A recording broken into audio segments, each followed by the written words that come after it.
Qu'est-ce que la CSRD? Il faut voir que ça s'inscrit en fait dans la continuité du pacte européen. Et le pacte européen, en fait, l'ambition, c'est de faire en sorte que l'Europe, ça devienne le premier continent neutre à horizon 2050. Mais pour ça, il faut qu'on soit capable d'identifier les entreprises vers lesquelles on va flécher les investissements. Et il faut qu'on soit capable aussi de les comparer les unes par rapport aux autres si on veut pouvoir les supporter.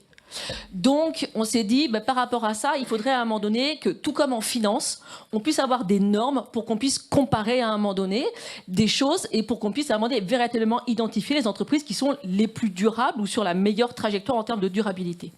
Donc la CSRD, c'est le nouveau reporting de durabilité pour les entreprises et ça a 4 grands fondements. Le premier fondement, c'est une information qui est une information standardisée et donc comparable. Et justement, je suis ravie que ça apparaisse dès maintenant, c'est pour que vous voyez en fait que pour rendre cette information comparable, c'est comme en finance, il y a des normes financières, là il y a des normes de durabilité.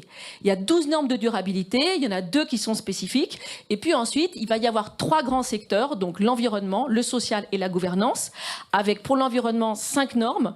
La première, c'est tout ce qui est sur les aspects environnementaux, émissions de CO2, scope 1, scope 2, scope 3, l'eau, la biodiversité, l'économie circulaire, etc.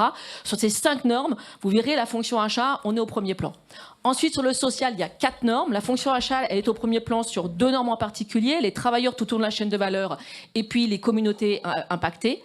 Et enfin, sur la gouvernance, on verra aussi qu'on est au cœur de ces problématiques-là. Et après, on va décliner ça par rapport à différents data points, et Laurent vous en parlera plus précisément. Premier point. Deuxième point, deuxième principe, il faut que ce soit auditable, avec une piste d'audit. Troisième principe, il faut que ce soit numérisé. Et donc, s'il faut que ce soit numérisé, ça veut dire qu'on est sur un format électronique, unique européen. C'est exactement le même format que pour le reporting, qui est le reporting financier. Et le dernier point, et c'est le plus important de tous, il faut que ce soit fondé sur le principe de la double matérialité. Et il y a 2 matérialités, puisqu'elle est double. La première, c'est quoi? C'est qu'en fait, il faut qu'on arrive à mesurer et à comprendre ce qu'on appelle la matérialité d'impact. La matérialité d'impact, c'est dans quelle mesure votre organisation, votre entreprise, elle impacte sur ces 3 enjeux environnementaux, sociaux et de gouvernance. Et il faut que vous soyez capable de mesurer les impacts, les risques et les opportunités. Et voir si c'est matériel. Matériel, ça veut dire est-ce que c'est significatif? Et puis ensuite, c'est la matérialité financière, c'est dans l'autre sens. C'est dans quelle mesure les changements environnementaux, sociétaux, etc. impactent, mais financièrement, mon entreprise. Et là, on va analyser les risques et les opportunités en termes financiers. Si effectivement c'est significatif, qu'il y a des risques significatifs ou des opportunités significatives, ça veut dire que c'est matériel. Si c'est matériel, alors il faut le déclarer.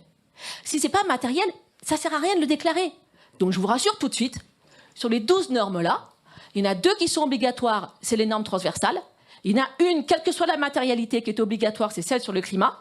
Et puis les autres, il faut d'abord faire l'analyse de la double matérialité. Et si c'est matériel, vous les déclarez. Donc pas de panique, tout n'est pas obligatoire. C'est mon premier message.